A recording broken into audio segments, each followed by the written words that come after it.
Have you ever wondered why some memories stick while others vanish into thin air?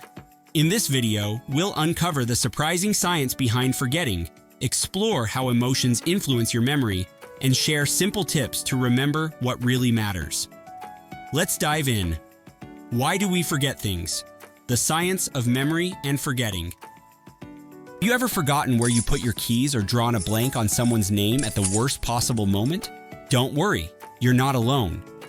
Forgetting is a natural part of how our brains work. But why does it happen?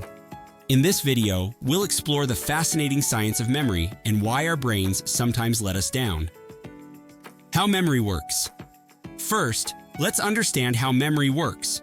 Your brain stores memories in three main stages: encoding, storage, and retrieval. Think of it like this. Encoding is when your brain takes in new information, like saving a file on your computer. Storage is where the brain organizes that information, like filing it away. Retrieval is when you pull that file out to use it. But just like a computer, things can go wrong at any of these stages. Why we forget. There are three main reasons why we forget. Distraction. If you're not paying attention, your brain doesn't fully encode the memory, so it's like trying to save a blank file. Decay. Memories fade over time if they're not used. This is known as the use it or lose it principle. Interference. New information can overwrite or mix up older memories, like accidentally saving over an important file. The role of emotions in memory. Interestingly, not all memories are equal. Emotional memories, like the time you won an award or had a big argument, are often more vivid. That's because emotions activate the amygdala, a part of your brain that boosts memory retention. But less emotional events, like what you had for breakfast last Tuesday, are more likely to fade away. The science of forgetting names. So, why do we always forget names? It turns out names are tricky because they're arbitrary. They don't tell us anything about the person.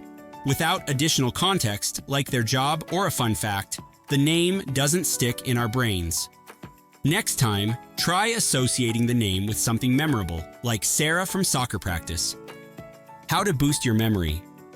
Fortunately, there are ways to strengthen your memory. Repetition. Repeating information helps reinforce neural connections. Chunking. Break down information into smaller, manageable pieces. Sleep. Quality sleep is essential for memory consolidation. Association. Connect new information to something you already know. By practicing these techniques, you can make your brain a memory powerhouse. Forgetting is normal. Forgetting isn't a flaw, it's a feature of how our brains manage information.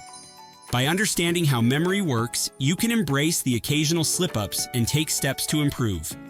Thanks for watching, and don't forget to subscribe for more brainy insights.